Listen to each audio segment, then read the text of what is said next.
Hey guys, this is Frankie Edgar, and you're listening to Submission Radio. Hey, this is Rich Franklin. What's up, everybody? This is Chris Lieben. This is Diego Sanchez. Randy Couture. Alistair Overeem. Hi, this is Stephen Bonner. This is Don Fry. Hey, I'm Phil, Mr. Wonderful Davis. TJ Dillashaw. You're listening to Submission Radio. Submission Radio. Submission Radio. Submission Radio. You're listening to Submission Radio. Welcome to Submission Radio. Dennis Gradov here with Kasper Rosalowski on another big episode of Submission Radio. I know, Australia did not win the Rugby World Cup. New Zealand did. We've got a lot of great listeners in New Zealand who are celebrating right now, so congratulations to all the Kiwis out there. Yeah, we're very disappointed as Australians, but you know what? The show goes on. Another big week, another big episode here at Submission Radio. We got some sexy guests this week. It's actually an incredibly good-looking lineup. We've got Paige VanZant kicking off the show. We'll be chatting to her in just a few mere minutes. We're going to be talking about her new fight. Was going to face Joanne Calderwood. Now she's facing Rousimar Palhares. Hot off the press. She's going to be on the show. Then we've got Chad Mendes, teammate right there at Team Alpha Male. This is almost like a Team Alpha Male special. Conor McGregor fans, they'd probably be hating this right now. They're like, why so much Team Alpha Male? We got Chad Mendes on the show. He's got a big fight coming up against Frankie Edgar. He's going to be after Paige. And then after Chad, we're going to have Gunnar Nelson, another guy with a big fight. He's facing Damian Maia at UFC 194. He's going to be rounding out the show. Towards the end, we've got some big topics to talk about. We're going to have Elias, Cepeda. Dennis, why don't you break it down for the people? What are we going to be talking about with Fox Sports, one of Fox Sports' best journalists? Only the hottest topics in MMA, Kasper. I mean, what else can you talk about except for the Khabib Nurmagomedov? He is injured. What will his fighting future be like? We don't know. We're going to discuss it. Will he return? What do we think about the new matchup? Edson Barbosa is now in for him. We will discuss that. Now, Rousimar Palhares, he's gotten that suspension from the Nevada State Athletic Commission. It's 2 years. Do we agree with it? We'll go through some of the statements that he said as well and give our thoughts on the whole situation. That's going to be an interesting one. And unfortunately, Cass, Glory Kickboxing cancelled from Spike. Now, TNA is recently closing its doors. It's a wrestling company that was cancelled from Spike as well. Will that happen to Glory? What holds the future? What does the future hold for Glory? And what do we think is going to happen? And why don't MMA fans like kickboxing? Why is it so difficult for them to jump over? We're going to discuss our thoughts on all of that. And also, guys, speaking of thoughts, we do have a Facebook page, facebook.com/Submission Radio AUS. That's where you can go on. You can like us. You can talk about some topics and give us your thoughts. You can send us a message and have a conversation with us. We love talking to all our listeners. And at Submission AUS, that is our Twitter. Jump on, check it out. A lot of stuff to talk to as well, Casa. A lot of opportunities for fans to touch base with us. And also, Fight Live TV. Now, Cass, this thing is fantastic for fans. There's a big event coming up. Tell the fans about that one. Yeah, RFA 32 is coming up on the 7th of November. That's, of course, if you're here in Australia. It's going to be Saturday, 12 p.m. It's going to be held at Mystic Lake Casino, USA, and headlined by a bantamweight showdown between Melvin Bloomer and Leandro Higo. So FightLiveTV.com is the place where you want to check it out. If you are in America, of course, because obviously we have a huge American audience. November 6th, 2015, Mystic Lake Casino, Access TV, 10 p.m. But for all the Aussies, FightLiveTV.com, that's the best place to check it out. Yeah, be there or be square. But without further ado, Cass, we've got our first guest on the line, and she's ready to go. All right, guys. Our next guest is coming off a slick armbar victory over our own Alex Chambers at UFC 191 and will be main eventing UFC Fight Night 80 against Rousimar Palhares. She's a former model, dancer, and currently one of the brightest prospects on the UFC roster. Paige VanZant, welcome to Submission Radio. How are you today? I'm doing great. Thanks for having me. That's our pleasure, Paige. Now, we mentioned your previous careers in the intro. Important question. Why haven't we seen a Drake Hotline Bling Paige VanZant parody video yet? Right now I'm strictly focused on fighting. It's definitely what I want to focus on. I put those other things of mine on the back burner, but I definitely want to, after this career, I plan on going into that sort of career again. So do you think we'll see you're familiar with the Hotline Bling parody videos though, right? All those memes? Oh, yeah, uh-huh. Are we going to see Paige VanZant one? At least you dancing to Hotline Bling? We might. Well, in all seriousness though, Paige, how does one transition from being a model and dancer to being a fighter, just for those unfamiliar with your story of how you got into MMA? Yeah, actually it was a really smooth transition when I went from dance to MMA. I was used to picking things up really quickly, and I was always very athletic. So the transition was smooth. I was able to pick up the moves really quickly, especially in jiu-jitsu. And then stand up, it was just something that was it was a smooth transition. I'm used to being light on my feet. I'm used to the dance of training really hard and putting 100% into everything I do. So for me, it was just a mindset, and I was always very athletic. So once I fell in love with MMA, I picked it up fairly quickly. No, absolutely. And I mean, this is a bit of a silly question, but a lot of people wonder this. Obviously, a previous model and a dancer. Do you ever worry about your face getting scarred because of the fighting, the cuts? You know, obviously, we saw what Joanna did to Jessica Pena in their fight. When you watch that kind of stuff, does it make you worry a little bit? Like, might get a few scars? Because I know chicks dig scars, but I don't know if dudes dig scars. I'm not sure if you guys... Yeah, no, it's definitely something that you don't worry about. It's not even something you think about, not in training, not in a fight. If you love to win so much, you'll put yourself through absolutely anything just to get a victory. So I don't really think about those things at all. Sure. Well, at such a young age of obviously 21, you've already achieved a lot and you've had a huge amount of success thus far, and it seems like it's just the beginning for you. Now, did you expect this growing up? And how has your life changed compared to a few years ago when you were just another teenager? Yeah, my life has changed in the sense I have money coming in now, which is great. I'm not having to, break my piggy bank just to get gas money. So in that sense, it's changed for 100% for the better. But in other ways, I've always been a really driven person. I've always been successful at absolutely anything I put my mind to. In school, as a 4-point student most of my life, I've gotten to college when I was 16. And then with dance, I was a very successful dancer. And at a young age, I really just wanted to be successful. So in that sense, I'm just trying to be successful in a new area now.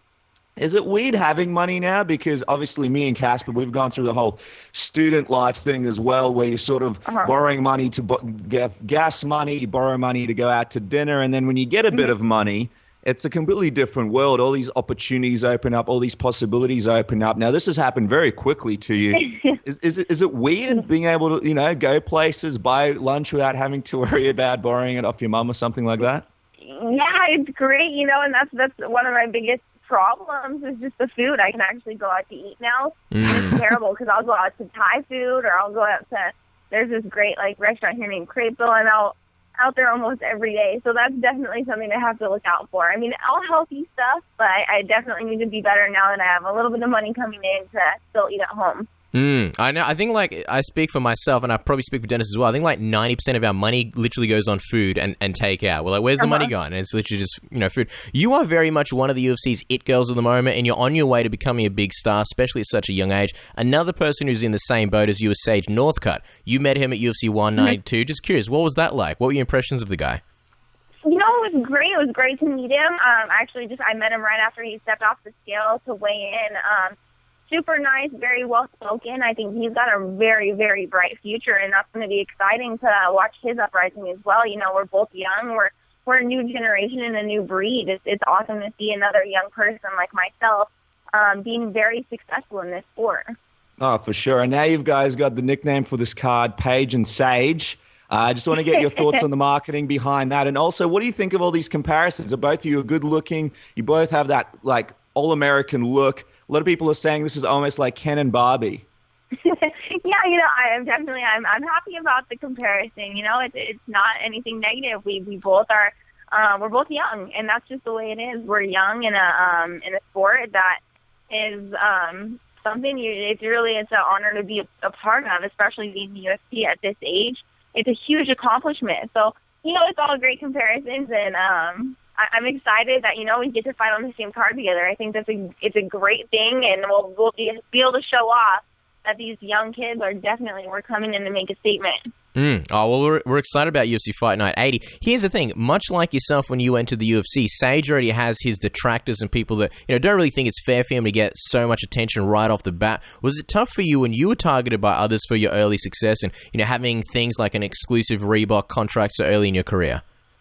Yeah, I want to say it wasn't hard, but it was, it's hard to, I'm someone I really, I do take what people say to heart. And, it was hard at first, but then I have to, look at it as, I have so many blessings in my life. There's no way I should look at anything like this with a negative heart or with a negative emotions behind it. So I just think about how blessed I am and I know how hard I've worked, and I know what I've sacrificed, and I've had a very, very hard road to get to the UFC, and so I know I deserve every second and every opportunity I'm getting, and I'm just going to continue to win fights and make a great statement for these companies. And I am very blessed to be a part of Reebok, and I just want to continue to be a good representation to their company and to all the companies I work with moving forward. Oh, for sure. And you've done a great job so far. Now, let's talk about looks for a second. I mean, being good looking, it can have huge advantages, but it also can be an uphill battle because you have to prove yourself to fans over and over at the beginning. How hard has it been being a good looking person in the sport? Have you had more pressure to prove yourself? I mean, it's a funny question, but at the same time, it's played a big part of obviously the marketing around you as a fighter in the UFC. Mm-hmm. You know, yeah, it is a funny question, and it's obviously one that I've gotten a lot, and it's something people are curious about. But I think people just still have to remember this is still an entertainment industry. It's all about ticket sales, and it's about how many people you can bring to the fights and how many sales you can get. And in reality, though, if I lose my fights, none of it matters. It doesn't matter if people think I'm good looking. It doesn't matter if I have this draw behind me. If I lose my fights, I'm going to lose all of that. So for me, the pressure is still high. The pressure is still on to win fights, and I'm going to continue to do that. Something that got me curious before, Paige, you said that you had a hard road to get to the UFC. Why hard? What was hard about the road to get to the UFC? Yeah, just struggles here and there. I don't want to sob story or anything, but of course I struggled. I gave up a lot. I made a lot of sacrifices to get where I am, and I'm just really happy that I get to be a part of the UFC. I get to be a part of Reebok, and I'm definitely on a stage that I want to be on. I always knew from a very young age that I was meant for big things. I was meant to be successful, and I'm finally able. It's like, for me, everyone's like, oh, you're so young. How do you deal with it? For me, it's like, it's finally happening. It took so long for me to be on this stage and to be in front of an audience. I'm ready to perform. You know, and yeah, I don't want to sort of make this a sub-story either, but you say you made sacrifices. Like, I can imagine being 18, 19, 20, a lot of your friends are probably going out, partying, drinking, whatever the case is. Imagine you were sort of just stuck training, focusing on this dream of yours. Is that one of the sacrifices? And then what was that hard kind of, being a teenager, the typical teenager, putting that on the back burner to say, well, no, I got to be disciplined and, focus on this? Yeah, it's the only hard thing is just, I am young and I'm making big decisions that affect my entire life. So when I moved to Vegas when I was 18, so I just kind of left my path. I left everything behind. I left my friends behind, and but I mean, and it all happened for the best. Obviously, I'm in the UFC now. It really showed me who my closest friends were. My best friends are still. They go to every fight they can make, and they're there for me every second of and every day if I need them. And we may not be in the same state, but we still are very supportive of each other. And I definitely had to leave some family, and luckily now I'm living in Sacramento, which is a lot closer to my friends and family. So I see them on the weekends or after my fights. I make sure I go down to Reno and hang out with my family for a while. It's an interesting situation because going through all the struggles, Paige, you might have been in situations where obviously you have so many options, being a great athlete, being a good dancer, being a model. Did at any point leading into the UFC, did you get close to leaving MMA, going down another path? Because you had so many opportunities in front of you. Did you get close to sort of quitting MMA?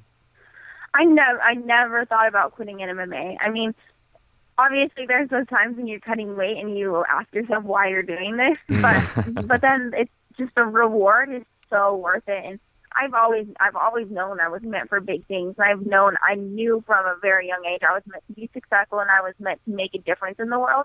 And just the fact that the opportunity has presented itself, I know I have to take advantage of it. So even when times get hard and I do get depressed at times and miss my friends and family, I know it's all worth it, and I fight through every second of it.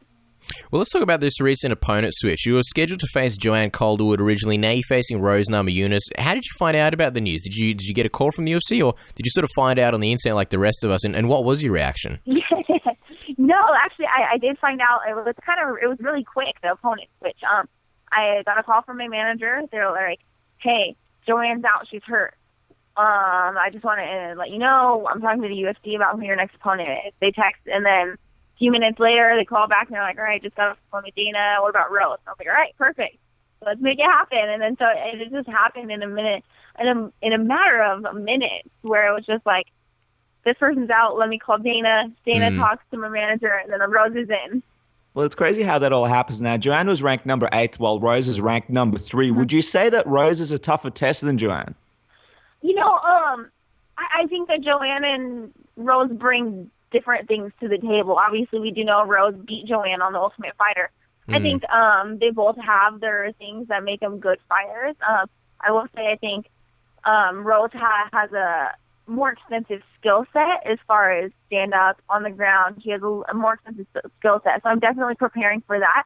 And I'm just excited that I get to fight someone that's ranked higher than me and hopefully move up in the rankings. Well, what did you think of her recent performance, Rose's, of course, against Angela Hill, where she scored the quick submission win? Mm-hmm. Yeah, you know, I definitely expected that. That was a fight I expected her to finish quickly. She did. And now that I'm fighting her, unfortunately, I didn't get to see her fight for a longer time to really scope out her style and what she's fighting like right now. But obviously, I have a lot of film of her last fight.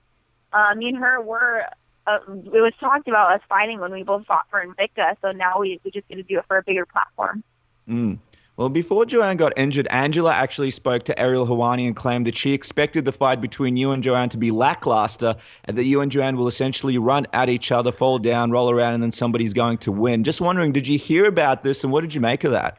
No, I haven't heard about that, but I do know, I've had a fight of the night bonus for a reason. I got there, I put on exciting fights, and I can't wait to get in there. And Rose is a high-level competitor. I'm a high-level competitor, and this is definitely going to be a fight you don't want to miss. Yeah, Rose by far is definitely a step up in competition. I'm just curious, in that same interview, Angela claimed that you have been groomed by the UFC. I mean, you beat a very tough test in ranked Felice Herrig and then went on to beat, our own Aussie Alex Chambers with a very nice armbar. However, many people saw Alex as a step down from Felice. Do you feel like the UFC are grooming you and giving you opponents that you're expected to beat in any way? I think that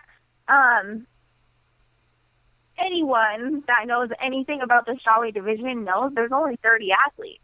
Once you're in the top 15, it's very selective who you have fights with. So that's why when we looked at a new opponent with Joanne, we had to find someone who either hadn't just fought or didn't have a fight lined up already, and that's very hard. Rose just fought. So it's awesome that she stepped up and she's taking this fight, And there isn't enough girls in the division, so you have to take the fight that you're offered. And so, I'm going to take every single fight the UFC offers me. Yeah, certainly. I mean, Rose is no pushover, so I guess that would sort of show that argument doesn't make sense. Now, obviously, both Rose and Joanne are strikers, but Rose has a superior ground game. How much have you had to adjust your training and game plan for Rose? Obviously, I'm going to make little adjustments here and there. My opponents my training partners are going to change their style a little bit to be a little bit more like her. But for me, this is definitely a winnable fight. So I'm just getting to be the best competitor that I can be. I'm making gains everywhere in jiu-jitsu and stand-up, and I'm going to be athletically ready for this fight. Well, against Joanne, you had a clear grappling advantage. With Rose, like you said, she's had a fair share of submission victories. How do you think you stack up against her? And, what are your biggest advantages going to the fight? This is a great fight for me. I plan to win it in every area. I definitely haven't showed off all of my skill set that I have, so I'm excited to get back in there. I've made a lot of improvements since my last fight. I've been able to watch my fights and see the areas I've improved and the areas that still need work. So I definitely going to be ready for this wherever the fight goes. Explain this to us, Paige. How is it that you're able to smile so much when you're making your entrance on fight night? Do you get nervous, or is it just something you picked up from modeling to always smile? And also, obviously, you're main eventing this card. Any extra pressure for you? Are we still going to see that smile walking to the octagon? No, you're definitely still going to see that smile. It's definitely a part of me. For me, I'm happy to be in the UFC. I feel blessed to be where I am, and I'm obviously nervous. I think nerves are good. If you're not nervous, then something's wrong. So I'm going out there, I'm still nervous, but I'm just happy to be where I am. And at that moment when you're walking out, fate's decided. You've done absolutely everything you can do to prepare for that fight. So you just have to live in the moment and go out there and do the best you can. Sure. Paige, really appreciate the time. We've got a couple more questions and we'll let you go in just a second. At this point, you're ranked number 6, and there's really only 6 girls ahead of you on the rankings, including the champ, Joanna Jędrzejczyk. And Rose obviously being number 3, you beat her. That definitely catapults you. Have you started thinking about a possible title shot that, may be around the corner? We're going to have to see. I'll take whatever fight the UFC throws at me, and right now I'm just preparing to beat Rose Namajunas. Yeah, certainly. And obviously, you're probably one of the nicest people in the UFC. If you do beat Rose, and I know you're focusing on the fight, but if you do beat her and you get the microphone post-fight, is there any chance we may see a Paige VanZant type call-out on the microphone? Nope. I'm not that kind of person. I think I like to go out there and win my fights and then go home and eat and think about what's coming next after I get a second to enjoy food. Yeah, that's very similar to us, except we don't fight. We don't win the fights, we just eat. Before we let you go, Paige, we've got to ask, what's the official prediction? How are you beating Rose Namajunas at UFC Fight Night 80 on December 10th? You're just going to have to find out. There you go. She's a woman of mystery. She doesn't want to reveal anything. But, guys, you can check her out at UFC Fight Night 80, December 10th in Las Vegas. And make sure to follow her on Twitter at Paige VanZant UFC. And Instagram is where she does a lot of her dancing. Hopefully there'll be a Hotline Bling Drake parody up there soon. And her Instagram is at Paige VanZant UFC also. Paige, thank you so much for your time. Yep, thanks so much for having me. Hi guys, it's Joanna Jędrzejczyk, UFC strawweight champion. Listen to Submission Radio. Our next guest is facing Frankie Edgar at Tough 22 finale. An excellent hunter. We're convinced he could be the modern day Rambo. Chad Money Mendes, welcome back to Submission Radio. Hey, thanks for having me, guys. Hey, it's a pleasure having you back, Chad. We're happy there's enough wilderness out there for you to keep going hunting. Let's get into the hunting, man. We saw you've done a lot of it since your fight with Conor at UFC 189. Take us through the highlights. What did you catch? Yeah, man, I've been all over the place. So I'm doing a new hunting show, so I'm doing a lot of filming and stuff, and then also starting a new guide service. So I've just been kind of learning the tricks of the trade. But I got to go to Utah, and I got an elk with my bow, which was pretty awesome. I got to witness and help my dad get a giant elk with his bow as well. I went to Montana and went after bighorn sheep, elk, and deer, and didn't get a sheep, missed a really big bull with my bow, and then ended up getting a deer. And then went to Utah and got a really giant deer with muzzleloader, which was pretty interesting. That was the first time I've hunted for muleys with the muzzleloader. It was pretty interesting, tough. It was a very tough hunt, but and then I just got a buck actually last night.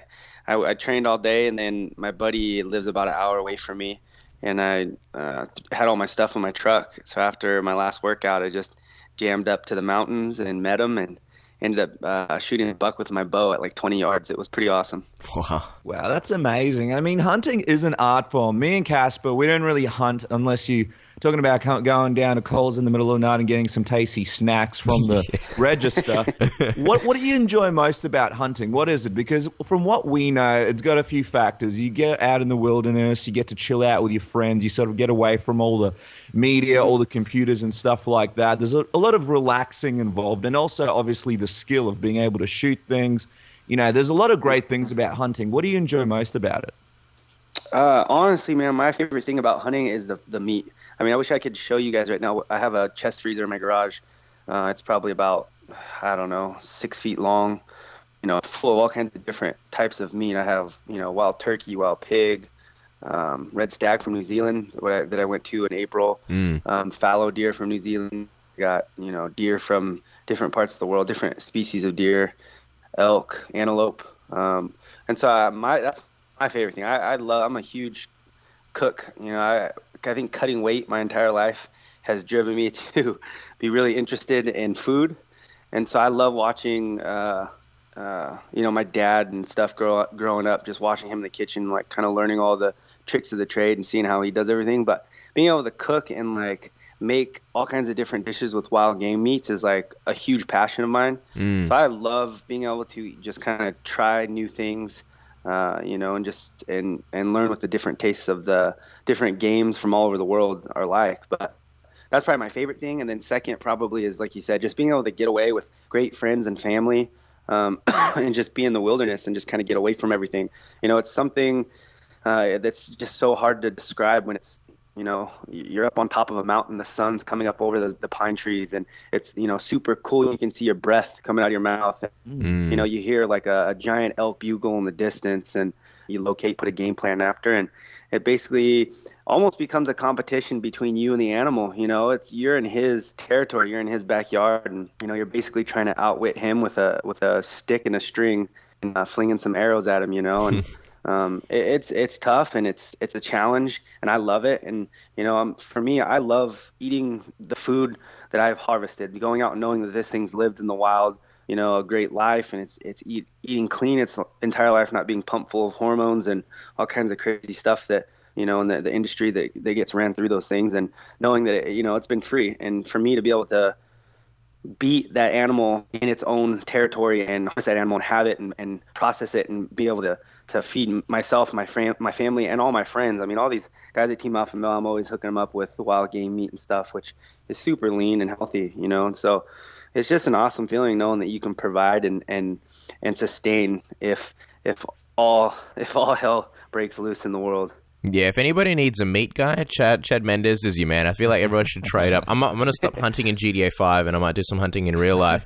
Now, after your UFC 189 fight with Conor, you faced a bit of scrutiny. Was hunting in a lot of ways almost therapeutic for you because, deers don't care about UFC results?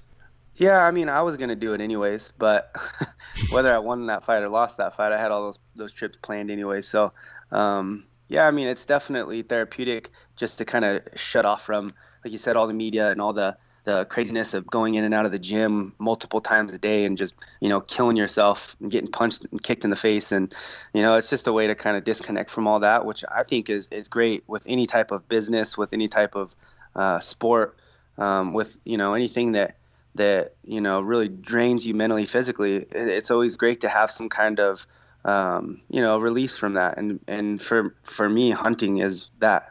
Hunting and fishing and just being in the outdoors. Well, let's briefly touch on the loss to Conor. You recently responded to Frankie Edgar's comments where he insinuated that you looked for a way out or took a dive against McGregor for the paycheck. You responded by saying it was super disrespectful. The fact that some people thought that about the fight, was that one of the toughest aspects of the loss that you had to deal with? I mean, that's one. I mean, yeah, it's frustrating. Reading comments and just people, hearing people say, that I got paid off or that I took a dive, and it's like, come on, dude, this isn't boxing, this isn't boxing in the 80s. This is, MMA. This is how I make my money. This is, what I live for. And there's no amount of money in this world that's going to be able to pay me off, especially taking a dive against a guy like Conor McGregor. You know what I mean? There's no way. And it's just frustrating to hear people say that, but everyone has their own opinion, and these guys aren't the ones that are getting in there and fighting the octagon, so they'll never ever understand or know what the hell we go through. And so of course everyone's a big macho man behind the computer screen typing whatever they want with no consequences. So yeah, I mean, I understand that. That's going to go with any sport, with any profession. When you're in the limelight, you're going to have retards that are typing stupid stuff on the computer and running their mouth where they know that nothing's going to happen to them. So that's just part of the sport, I guess, part of the business. But it's, for me, I know what I need to do, and I'm going to keep moving. I'm going to keep training, keep busting my butt. It's always tough taking fights, short notice. There's guys that have done it and succeeded and won, and there's guys that get their butts kicked. But that's all part of it as well. This is a very short-lived sport for us. I mean, we don't get to do this for long periods of time throughout our life. I mean, 35, 40 years old is pretty max for most MMA fighters. And, when you get offered a fight like that, you don't turn it down. And, yeah, obviously the money was great, but, put the money aside. It's like, what if I would have went out there and knocked him out with an overhand right in the first round, and I'm the interim title, you know what I mean? So it's like there's huge risks for reward. And that's just the chance that I was willing to take. It obviously didn't go in my favor, but, there's nothing I can do about it now other than control what I can. And that's my training, and my determination and drive forward. And that's what I'm going to keep doing with Frankie. He's the type of guy that has been in the sport for a long time. He's a guy that's fought and been the champion at 55s, come down to 45s, and he's going to learn what power, speed, and athleticism feels like on December 11th. I'll tell you that. We'll talk about the Frankie fight in just a second. I've just got a couple more questions just in regard to UFC 189, where you hit McGregor with some good shots, and you were looking to dominate him early in that fight. What was going through your head when he escaped from the guillotine, and how long had exhaustion set in before that point in the fight? I mean, after the first scramble in the first round, I was feeling it. I mean, I try to stay in, great shape year-round and normal human. I'm in great shape year-round. But, when you're getting in a cage and fighting another top athlete, 2 weeks is not enough. And people, are whining and complaining and saying that I'm making excuses. It was 2 weeks notice that I said I was in great shape. And, I'm in great shape for a human, for a normal civilian. I want to see you try and get in there and fight another human being for 25 minutes straight.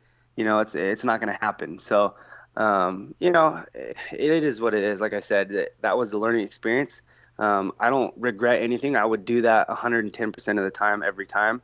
Like I said, because there's always that chance you're going to win. And this is a sport that anything can happen. They're tiny little gloves. You get in there and you go after it. And, this is my job. This is what I'm here to do. And it is what it is. Yeah, well, let's talk about your next fight with Frankie Edgar. I mean, this is going to be a big, big fight. People are pretty excited about it.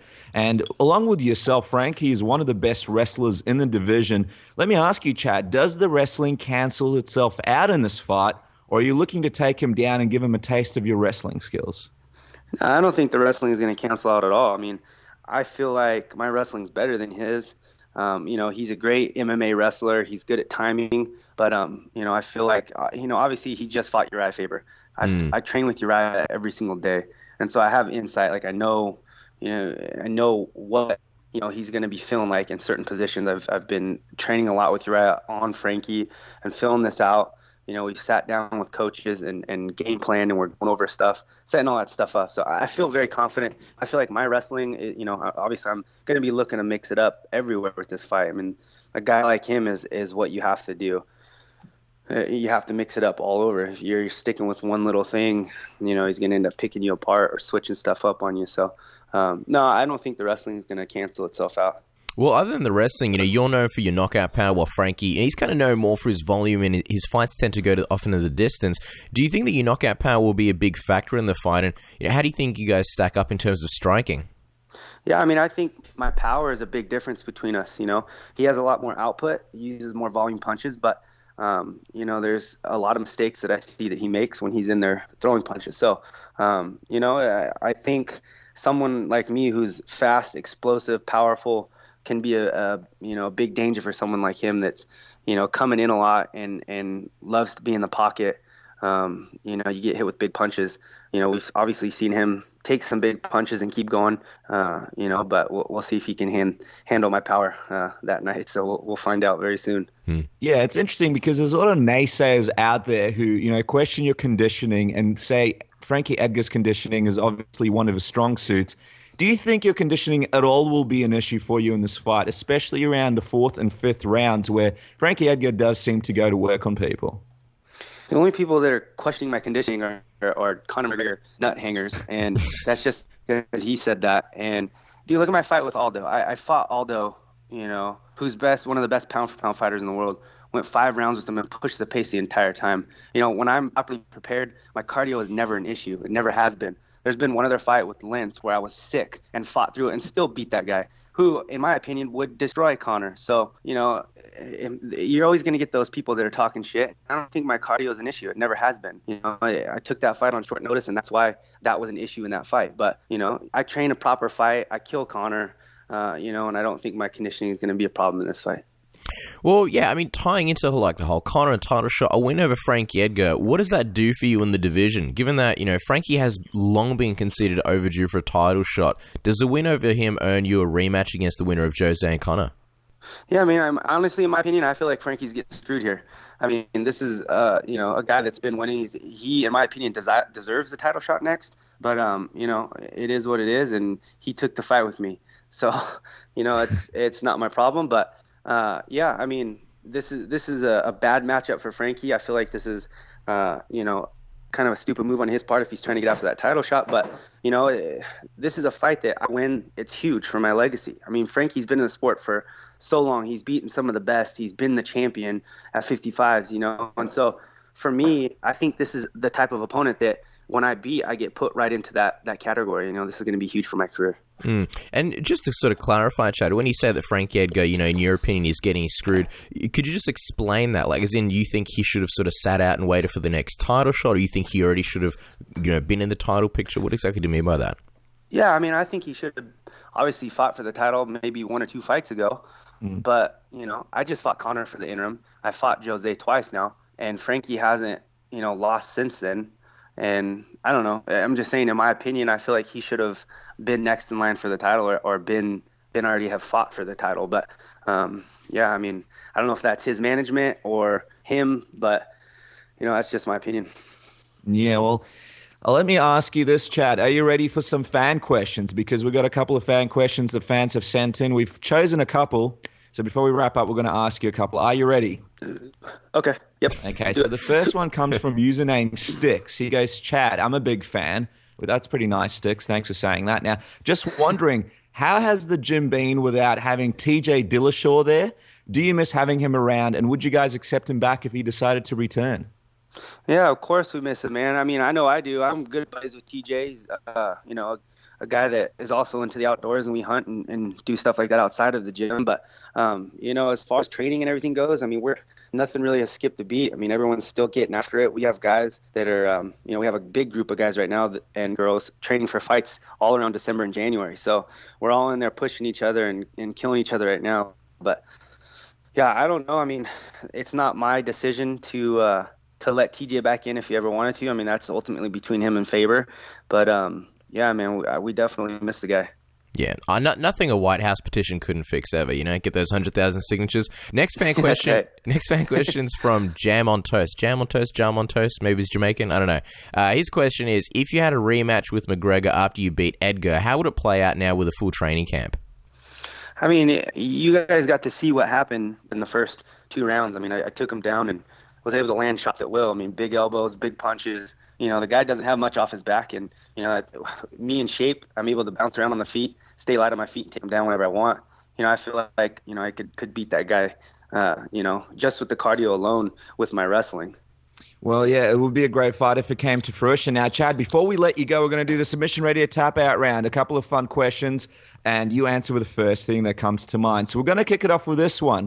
Has your girlfriend put down a limit out on how long your beard can grow yet? Because we know, me and Casper have girlfriends, and we know for a fact, there comes a point at any man's life when he's growing a beard, when the girlfriend comes up to him and says, if it grows any longer, I will leave you. I can't be around you if it grows any longer. Has she put down any limits on it?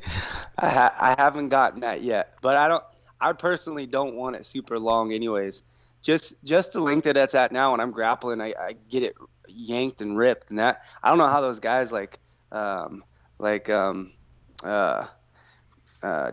or any of those guys that have the super long beard. How do they train like grapple and stuff? I don't know how that's not getting chunks ripped out on the daily. Yeah, Kit Dale had that. It's the price you pay for having a sweet beard. Yeah. Now, what's a crazy story, Chad, that you can share from the Benavidez wedding weekend? Did you guys get to see any of the videos or pictures from that, by the way? Sort of like a couple of pictures, but they were like really nice. I think it was Esther Lynn taking photos. We didn't see any of the crazy videos, so we'll take the craziest story, please. I mean, I think the last song, maybe the last 2 songs on the dance floor, Joe and Megan were in the middle, and everyone's basically circled around them, and basically some boy band songs came on, and some people that are actually working for the UFC and all of us, shirts came off because it's an alpha male ritual. Of course. You can't have a wedding with no shirts off. And we instantly turned into a boy band and started singing all the words, everybody. So it's pretty funny. Wow. Now, Chad, what about this one? Do real hunting skills cross over to the Big Buck Hunter arcade game? Yeah. Dude, that's actually, Okay. I don't play a lot of video games, but anytime I see that, like at a restaurant or a bar or anything like that, I will spend my life savings on that. And that is one thing that my girlfriend has to like pull me away from. that I can't just like turn down. Like I can't stop until I like beat the game. And there's been times where I'm like in a bar and I've had like 2 or 3 beers and I'm sitting there for like 3 hours and everybody else is like mingling and like talking and I'm just by myself and like I'd miss or something and be like, damn it, and just like screaming at the top of my lungs in the bar. And that's when people have to come over there and tap me on the back and say, it's okay, buddy, it's time to go. Yeah, it's probably the people closing up the actual bar. Like, we need to go home. Please leave. So, well, here's a question. In the arcade game, there's lots of bikini-clad women. Does real hunting need more bikini-clad women, in your opinion? Oh, I mean, you can never have enough bikini-clad women in anything. I personally believe. Yeah, well, we'll CGI some bikini-clad women into this interview later as well. So they need to be everywhere. Now, what has been the funniest troll message on social media that you've received from like an Irish Conor McGregor fan who wasn't a big fan of Chad Mendes? Dude, honestly, I mean, they all say the same thing. They all call me Mini Mendes, which, you know, that doesn't even offend me at all. But for whatever reason, they all think that it does. So they think that's hilarious. And then, you know, I mean, what's funny, like Joseph Benavidez, like some of the guys on the team all call me Mini. Like it's not, I don't understand. Like these guys all think that's, you know, pissing me off. I'm so mad. He called me Mini Mendes. But I mean, they all just call me Mini Mendes and then put the little tear face laughing emoji. Yeah. That's pretty much it. Yeah, well, I mean, it's almost like your nickname. Everyone at Team Alpha Male is calling you. It's like a term of endearment these days. It's not even really an insult. Yeah. Chad, are you a big Star Wars guy? Or a Star Wars guy at all? Nah. You haven't Unfortunately, no. So you haven't seen the trailer? You don't have a Luke Skywalker theory by any chance? I don't. Sorry, my friends. All right. Well, that's all right. We're deeply offended, but we'll get over it. We'll skip to a more relevant question there. What are your thoughts on McGregor's coaching style on Ultimate Fighter? Sorry, phone cut out. What was that? What were your thoughts on Conor McGregor's coaching style on Ultimate Fighter? Everyone's got an opinion these days. Just wanted to get yours. I mean, the guy is super competitive. You can tell that. You know, I feel like it looked like he cared more about himself and was kind of just more pissed off at everybody. But I mean, some of the best teams in the world have coaches that, you know, talk down to him and yell at him, and you know, those are the ones that do great. So. I don't know. It's not necessarily my style of coaching, but if it works, it works. It's like the Submission Radio marketing team. They do as they're told. But let's talk about a movie adaptation of your life, Chad. Who plays yourself, your girlfriend, and Conor McGregor in a big Hollywood blockbuster movie adaptation of your life? Oh, wow. Shit, I don't even know, dude. Let's go through this person by person. Let's pick yourself first. Chad Mendes. What I don't know, Casper, what do you think? Who could play Chad? Maybe, I don't know, maybe Tom Hardy. He's short, it's pretty big, got dude, big traps. That's so funny because my girlfriend, actually, that's her like celebrity crush. And she's like, you guys look a lot alike. It's a good thing. So yeah, we'll go with that. All right, I like let's lock him in. All right, I'll take that. And he can fight as well because he was in the Warriors. So, all right, so that works. Like, we wouldn't need to spend much money on training him. So he's locked in. Now, your girlfriend. Your girlfriend can't play your girlfriend in the movie, unfortunately. There's rules against that in this game. So you got to choose someone to play your girlfriend. Who would it be, Chad? Probably J-Lo. Not Jennifer Lawrence, not J-Lo from the block. Okay, Jennifer Lawrence. I was going to say, we'll go with that. I'm pretty sure we saw your girlfriend in UFC Embedded, and I didn't remember her being Latina. So yeah, Jennifer Lawrence. No, yeah. That makes sense. All right, and finally, she's a white girl. Last of all, who's playing Conor McGregor in this big Hollywood movie adaptation? Probably, you guys know Screech from Saved by the Bell? Yep. The guy who had the threesome and it went viral. Nice.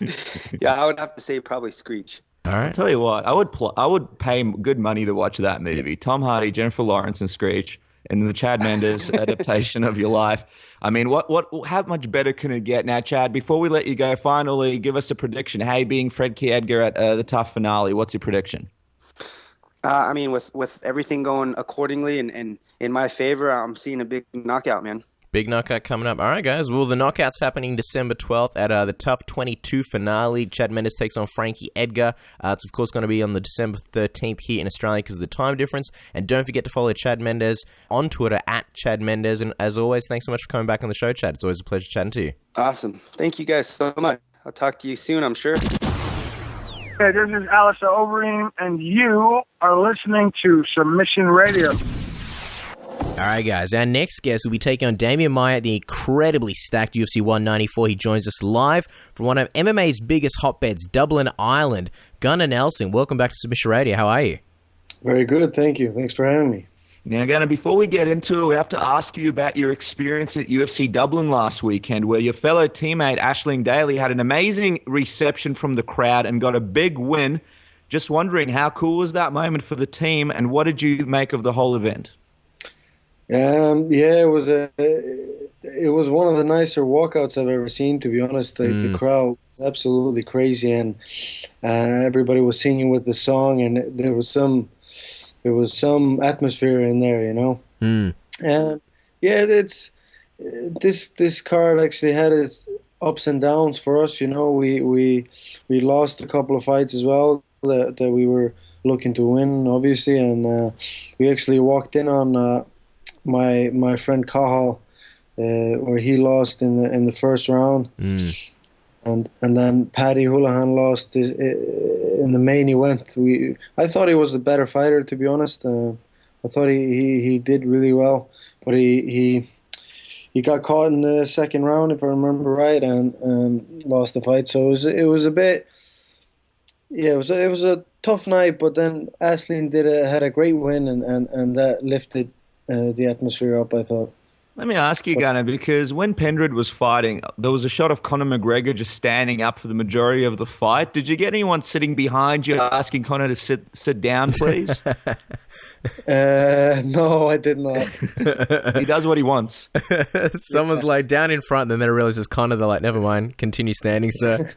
Yeah, Gunnar, you're in Dublin, but you're training under Las Vegas time. It's almost 1 a.m. where you are at the moment. How's your daily schedule looking at the moment? I mean, what time are you normally training? What time do you go to sleep? We go to sleep like, I don't know, maybe 3, sometimes later. But yeah, between maybe 3 and 4 in the morning. And then we wake up 1 or 2, go to the gym and train, and then train again at night. So that's kind of the schedule usually. Finishing training at 3 o'clock in the morning, I mean, you'd run into a lot of people heading home from the club, people going out. What do you guys get up to after training before you go to sleep? Do you ever just go wander the empty streets of Dublin? Not really. We just kind of wake up, go to the gym, and then hang around there. Then we go grab something to eat. You know, every now and then we'll go to town. You know, Conor likes his shopping, so we go there and pick up a few things. And we've been meaning to go to this Russian sauna place now for 3 weeks. We never get to it, but we're looking to go tomorrow, so we'll see how it goes. I hear it's open at 3 a.m. in the morning? Yeah. Sorry? It's open at 3 a.m. in the morning? No, it's I think we're gonna get it around 10 o'clock p.m. You know. Wow. Are you sure it's a sauna? I hear those Russian saunas are pretty intense. Well, you know, it's nice and relaxing in a sauna, but last time we spoke, you mentioned how burnt out you felt, and you know that it was a big reason why you took such a long break before you fight against Brandon Thatch. You scored a devastating knockdown in the first round, ended up choking Brandon out. You looked fantastic, but how did you feel in the fight? Did you feel like yourself again? Yeah, I felt great. I've felt great for a long time now, and training is very good, and I'm more focused than ever, really. So like, took some time off and got things back on track, you know. And that's what you need when you're competing at this level. And you know, this game has always been very special to me. This is who I am, and this is what I love to do. So I need to do it. I need to do it the way I want to do it, and do it right, you know. Well, your next opponent is Damian Maia. You almost fought Damian at the most recent Dublin card. However, Damian had to pull out with a nasty staph infection. How disappointed were you that you couldn't fight him in front of the Irish crowd? Yeah, it would have been a great main event, I think. But especially when you consider that the main event didn't even happen this time, or the one that was supposed to be. But yeah, you know, this is how this game is, you know. I was hoping to get him there, and then that changed, and usually my opponents change as well, so I'm not even sure if I'm going to fight him. It's no point getting too attached to Maya, to be honest, because like if you look at my career, almost every single fight there's been a change of opponent. I'm not sure if I can think of any fight where there hasn't been, you know. So it's I just get ready. I train well, and I get myself ready, you know, and get myself ready for anything. You mentioned how the main event didn't happen in Dublin, and just want to grab your thoughts really quickly. What did you think of Dustin not sticking around after Duffy got hurt? Do you think he should have taken someone else on? I would have. I definitely would have, but he goes his own ways, and he has his own ideas, I guess, and you know, I don't really care what he does, but I think he probably, like, I would have definitely taken this fight. You know, you've done the whole camp, and you're ready to fight, and if not all that, then you're not getting paid if you don't fight. So maybe get paid something, but he would have gotten more paid. I guarantee if he would have fought. And then why are you in this game if you don't want to fight? It's not the way I think, but you know, it's people are different. It's an interesting one. Obviously you not being able to fight at the Dublin crowd, there would have been that sort of, you know, home feel to it, but do you feel like you got almost an upgrade? You're on this insanely stacked UFC 194 card in Vegas. Is it almost like an upgrade to you? Yeah, I honestly think that I would have been on that anyway. You know, I could have gotten one in before, and then that one as well. That was actually what I was kind of looking to do, was getting in on Conor's card as well. So, but I'm very happy that I'm on this card. I'm very happy, even though I said that I don't get attached to my opponents. I'm very happy to be fighting Damian Maia. I've been a fan of his for a long time, and he's somebody that I know people want to see this fight. You know, it's a fight that a lot of, especially people that have done grappling, want to see. It's a grappler's dream matchup, you know. So I think it's something that definitely had to happen, and I'm very happy it's going to happen this way, you know. Well, you last fought at UFC 189, which was headlined by Conor McGregor. You're now fighting at UFC 194 again. It's headlined by Conor McGregor. What's going on? Is there some kind of exclusive 2-for-1 deal going on where only you fight on McGregor's cards now? Yeah, I don't know, but it suits us well because we camp together, you know. So it's a very handy one, and I like it. Well, we joked last time when you were on the show that if both of you guys won at 189, UFC 189, that you would take over Las Vegas and have your own version of The Hangover. Were we accurate? What was the post-fight celebration like? It was it was accurate enough. Hangover? Did anyone get stuck on top of a building? You had to look for him for a day or two? We were at the top of a building at one stage, but we weren't stuck. Wow, somebody picked up a baby along the way, and someone got a Mike Tyson tattoo on their face. Looking at you, Gunnar. Now, Conor overcame a huge obstacle that night against a top fighter. However, he took criticism for the way Chad took him down and stayed on top of him. When you were watching that fight, were you surprised at all? Was it the same Conor that you saw regularly in training? Yeah, you know, you're always a bit worried when you're watching your friends fight, but I knew that the Mendes was never going to be able to submit him. So, and it looked to me like he was just wearing out. And I know Conor, he'll go all day, you know. So, yeah, so I wasn't worried because I knew he wasn't going to be able to submit him. And it looked to me like he was starting to wear him down, you know. So I was positive, you know, looking at this fight, and it was obviously a tough one, you know. And Mendes did some good things, and but to me, even though I was, you know, we were a little bit worried, but then I always knew it was Conor's fight, and then even watching it again, I saw that there was no doubt, really, you know. You know, obviously you got a lot of confidence in Conor having trained with him, but it came out recently that, you know, Conor McGregor injured his ACL very, very badly. I think around 80% tore it. you would have been with him, in that training camp, seeing him. Was there any worry, when you saw him? I don't know whether he was limping or what the situation was, but was there any worry on your part from a teammate perspective? And how much do you think that ACL, hindered his performance that night?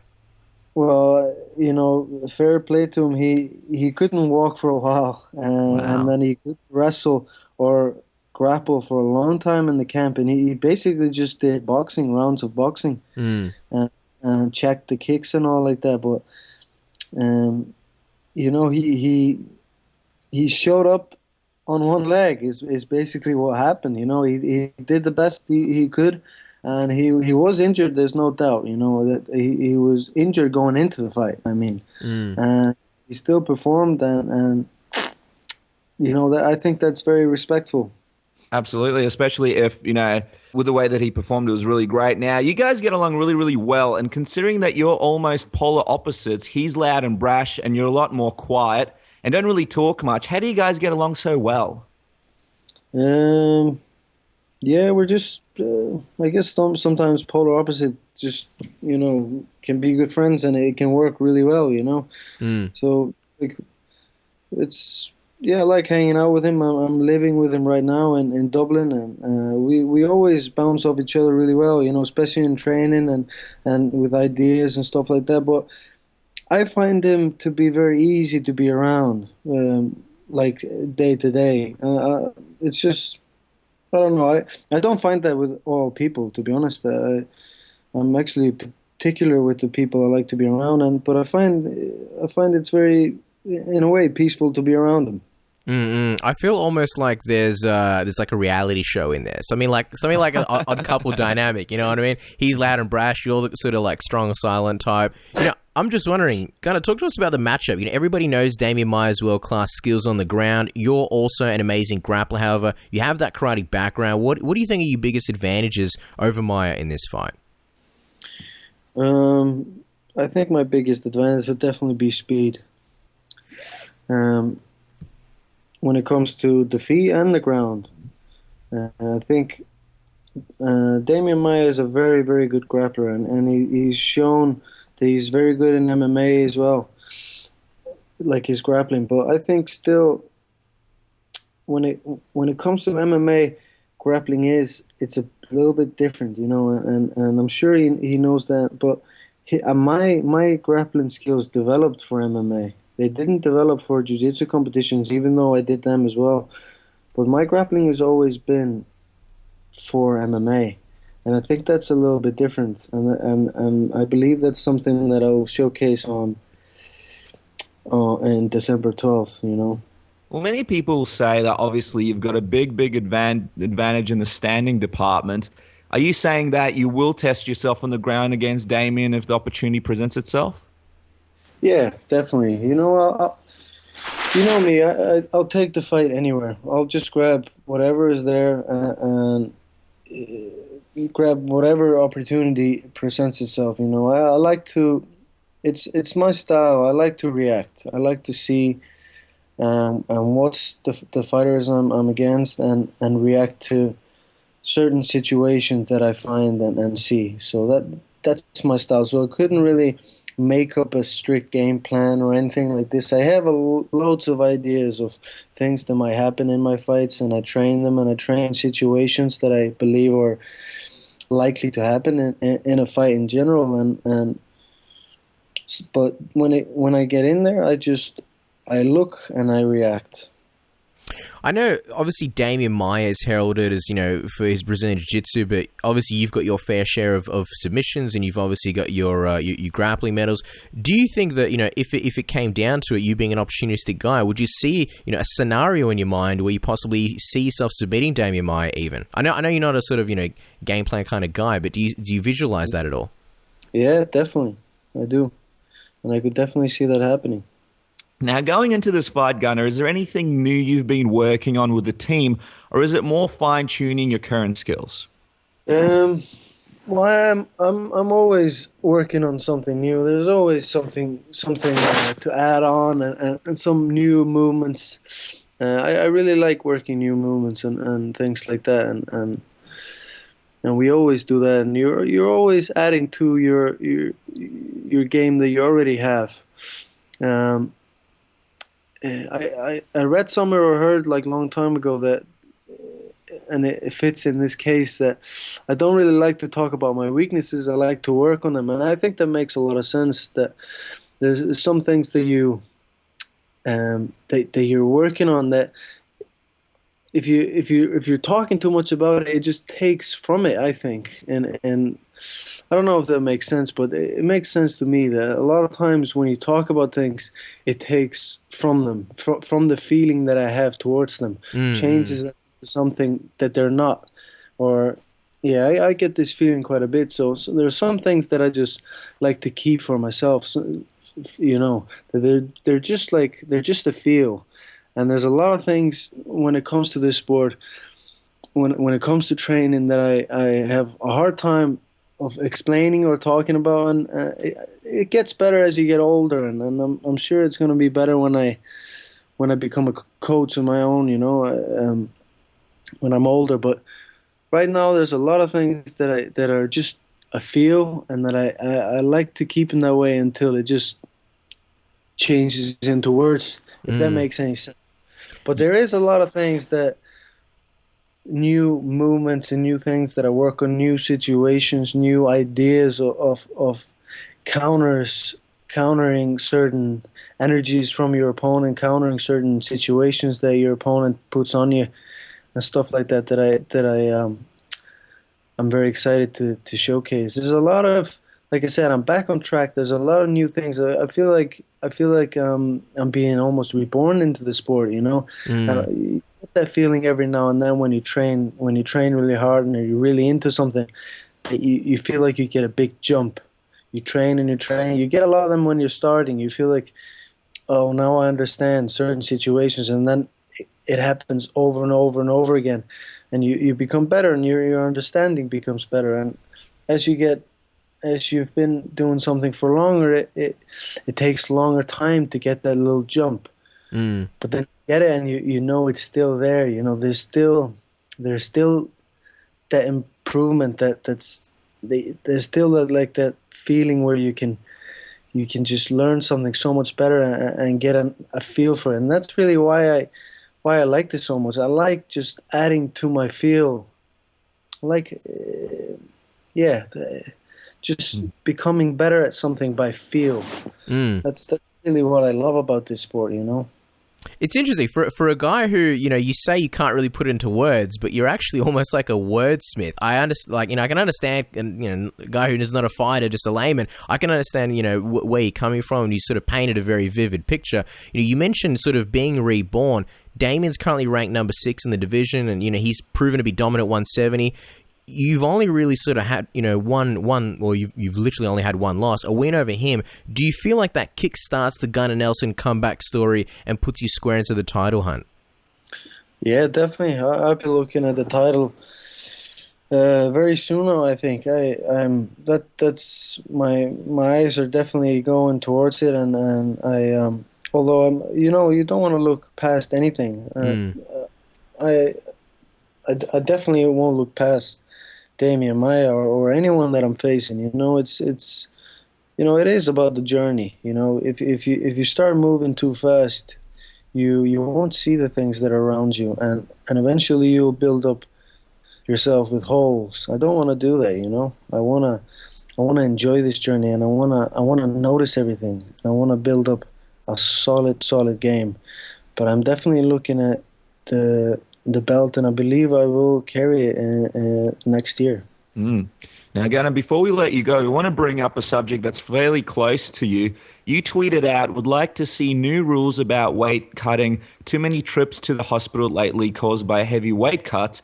Your father, who is also the president of Iceland's MMA Federation, put out a long post detailing the issues with today's weight cutting rules. We just wanted to get your thoughts on the current issue in MMA. Yeah, I agree with my dad in these matters. I just think guys should fight their weight, and it's as it is now. It's not really the fighters it's the rules, and the fighters are just taking advantage of the rules, and they're working it the way it is, and they're actually fighting guys their weight because everybody cuts so much weight, except me maybe and a few others. But I think they should change it so people can just fight closer to their weight, so people don't have to be cutting all this weight to fight people their size. I just think it's a stupid, ridiculous situation that we've built up, and I feel like there's ways around it. There's ways to get rid of it, like that you can't exceed into the next weight class or over the next weight class above you or something like that. When you're walking into the octagon, you can't, if you're fighting at 77 and the next weight class is 84 kilos or something, you can't be over 84 kilos because then you're over the next weight class. That could be a rule, or something like that. I don't really think about this too much, but I definitely have an opinion on this, and that is it. Just that people don't have to go through all this cut, and like I said, there's been a lot of accidents, and it's definitely not good for the athletes in the sport. It's not good for your health. It's not good for your brain. It's not good, and I don't see why we should be doing this. I think we should get rid of it, and I think we should get rid of it quickly. Well, one of the guys that probably does one of the toughest weight cuts is actually Conor McGregor. When he's cutting weight for one of his fights, do you ever worry about him, about his health? Because sometimes when he steps up on those scales, you can just see in his face, it's just a huge noticeable difference. And he almost looks like he's going to pass out sometimes when he steps up on those scales. Yeah, he does a big cut, and he doesn't like it, and I don't think he's going to do it that much longer, I think he's going to move up. I think he wants to move up, and I don't blame him. I wouldn't be able to do this cut too many times, and it definitely takes out of you. There's no doubt, He has a lot of energy, and he'll toughen through it and all that, and fight really well, even though he does this cut. But I just think, looking ahead, that this is not good for your health, and I don't think he should do it many more times. And I've told him that, and that's my opinion. Sure. Speaking of moving ahead, as we wrap up this interview, Gunnar, we got to know what your prediction is for your fight against Damian Maia. And obviously we mentioned Conor McGregor. Him being your teammate, he's got some pretty spot-on predictions for his fights. Has any of that rubbed off on you? How do you see yourself winning at UFC 194? I don't really like predicting my fights too much because then it kind of goes against my ideas of the way I fight. But I definitely go in there and I will try to finish the fight. That's one thing I know that I will always try to, and that's one thing I know I believe I will. So I believe I will finish this fight. Well, there you guys go. Check out Gunnar Nelson taking on Damian Maia on the stacked UFC 194 card, December 12th, and on the 13th here in Australia. Gunnar, thank you so much for popping onto the program. It's been a pleasure having you. Oh, thanks very much for having me. What's up, fight fans? I'm the reason mixed martial arts is banned in New York, Tommy Toehold, and you're listening to Submission Radio. Let's do this shit! All right, guys, and we are back here on Submission Radio. Like we mentioned at the beginning, we will be breaking down some key topics in the world of MMA, and we thought, who better to get back on the program than a man who's known around the world as one of the best journalists in MMA. He's from Fox Sports. He's got a podcast called the Deep Waters Podcast. You guys need to check it out. Elias Cepeda, welcome back to Submission Radio, man. Thanks so much for having me, boys. Real excited to be here. Well, the pleasure is all ours, and we have some hot topics to get to, so we'll get right in there. Now, for all the listeners, we'll be breaking down 3 hot topics in the world of MMA, and the first one that we're going to get into is a man that's close to mine and Casper's hearts, because even though we're Australian, we're also European. I'm, of course, talking about Khabib Nurmagomedov. He is once again injured, and the injury happened in Russia, not AKA. So people can't point the finger there. It has forced him to pull out of his tough 22 finale fight with Tony Ferguson. And he had this statement that he put up on Instagram. He said, "I want to apologize to my fans. I broke my rib, and again, I am out of the fight. I really wanted to come back. I'm not sure if I will ever come back. Thanks to my fans and my sponsors, praise to Allah." Now, this, for people that don't know, this is actually his third injury in a row. His first one was against Donald Cerrone. He was supposed to fight him on the 27th of September at UFC 178. That's when he first injured his knee. Then he was supposed to fight Donald Cerrone at UFC 187. However, he had to pull out again because of the same knee injury. He re-injured his knee, and now, obviously, he hurt his ribs. Guys, we're going to go around in a circle, and Elias, I'm going to ask you first, is there a chance we may never see Khabib fight again?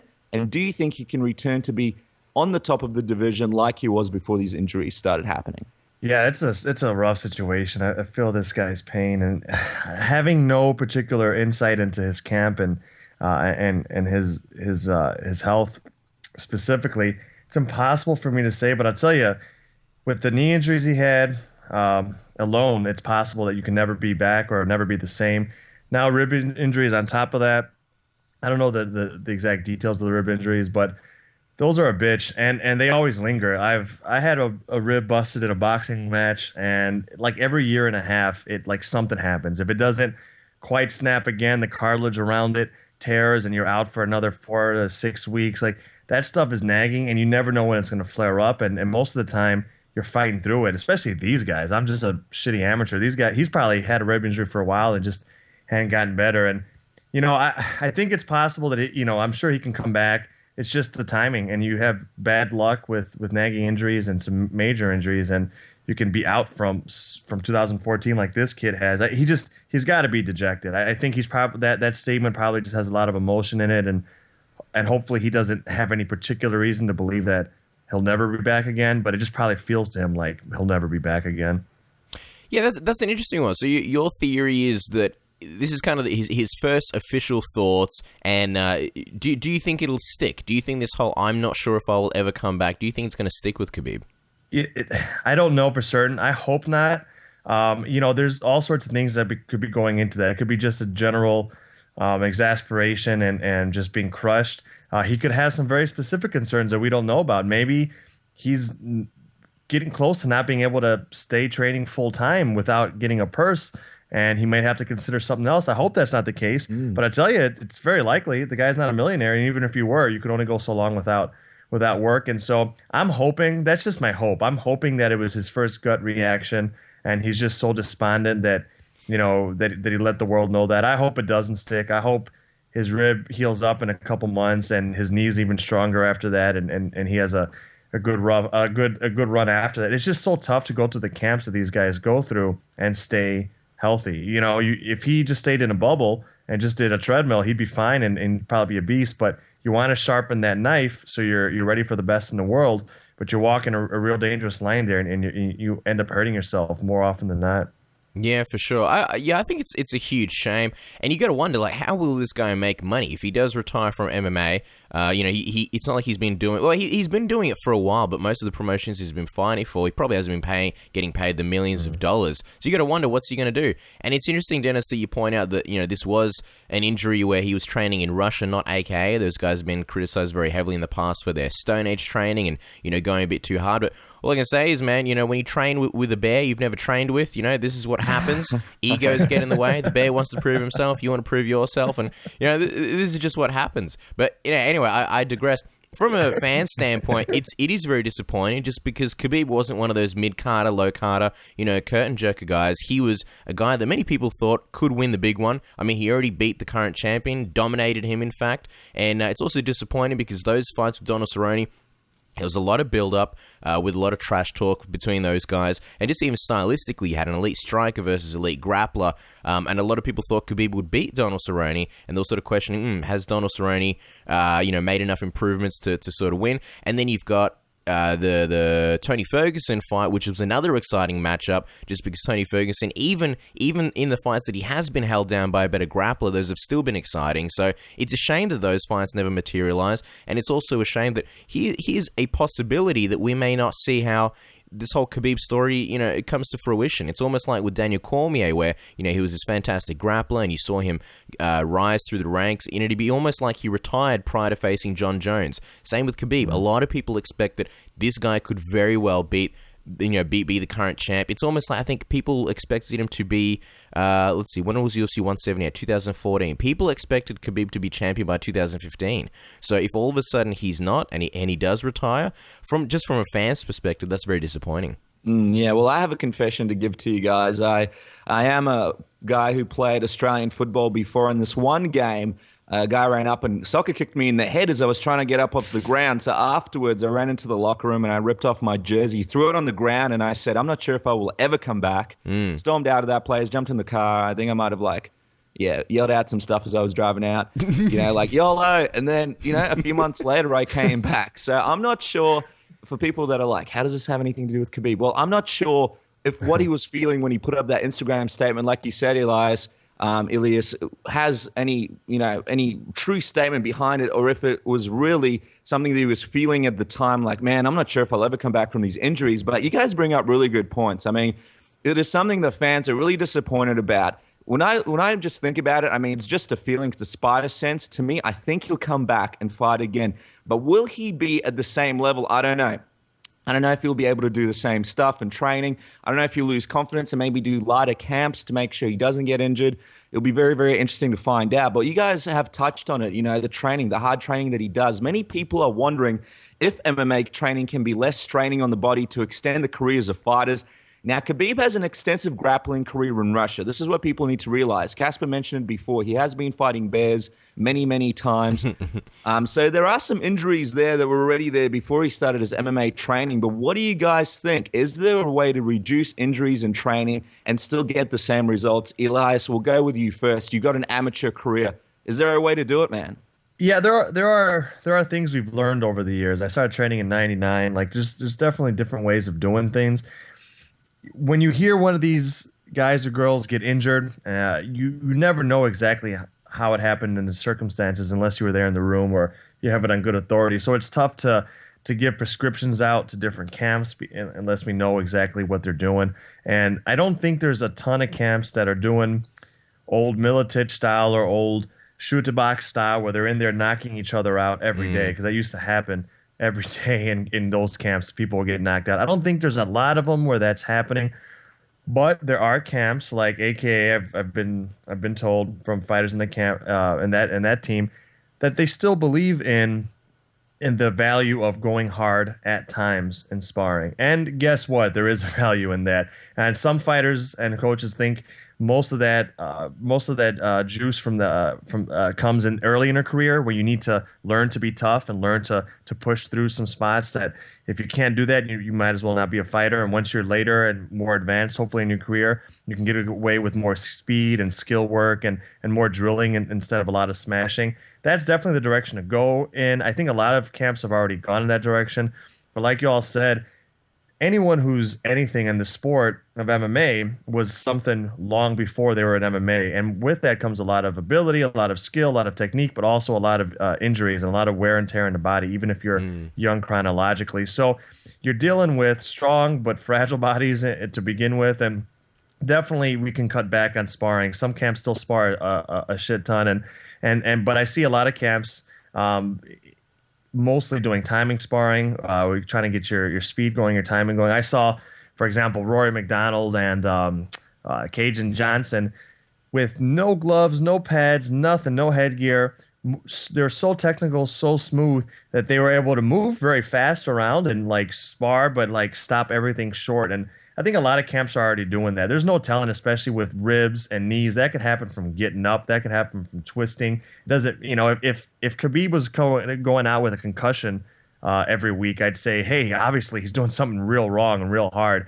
But when it's joints or ligaments, you never know.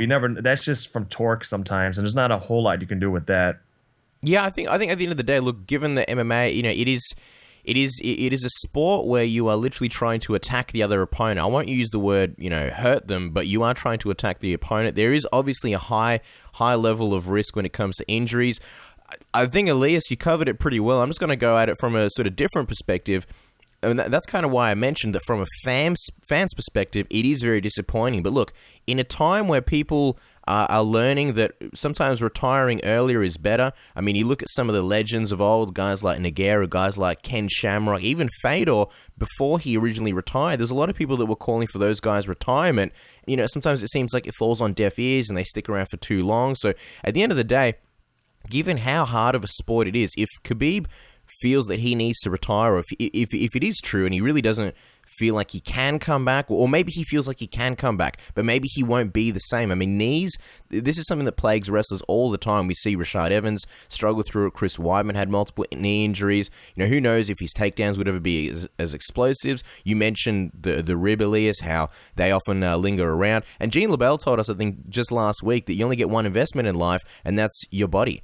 And there's if Khabib Nurmagomedov feels that he doesn't want to, for whatever reason, it doesn't matter what the reason is, if he doesn't want to or doesn't feel that he should come back, I think we have to respect that, and that's probably a good thing. I mean, why grind away at your own body, you know, like a rock, and you just grind away until there's nothing left? I mean, you know, hey, we have Bas Rutten on the show all the time, and he's said that there are times where he can't even walk to his car. He has to walk backwards. That's how much pain he's in. So, like I said, from a fan's perspective, it's so disappointing, but from a sort of just, if you zoom out and look at the big picture, you know, I got to praise Khabib, because for a guy to retire this early, especially when he's on the cusp of possibly becoming a UFC champion, it's got to be something serious, right? I mean, well, absolutely. And you and me, Cass, we've done a little bit of Sambo here in Australia, and it wasn't really an official Sambo camp, but a bunch of, you know, Russians who are really, really good and guys who are really, really good at Sambo come together and they train and they teach. And a lot of those guys have these injuries, and you're like, why are you training? Like, go take a break. Like, there was this one guy, like, we won't name many names. He's like running around and he's like limping, and he's like, oh yeah, I've got this leg injury and I got this injury, and it's almost like a badge of honor for a lot of guys, especially in grappling. I know that's where Khabib is from. So for me, Elias, the thing is, I feel like with striking, people are getting to a point now where they're getting to an area where they say, okay, we won't spar hard, you know, we won't do hard sparring. And it's almost like some of the striking stuff is being solved at certain gyms, but I don't feel the grappling stuff's being solved. And I've been in a lot of gyms where I've gotten injured through grappling, and it's because I've had these lingering things going on, but I was too afraid to be in a drill and be like, look, guys, I can't do this. Like, I can't. Yeah. So we've all been there. We've all been, like, Casper, you've been there as well. We've all been in drills where they get you to literally do these ridiculous motions that you might have never done before.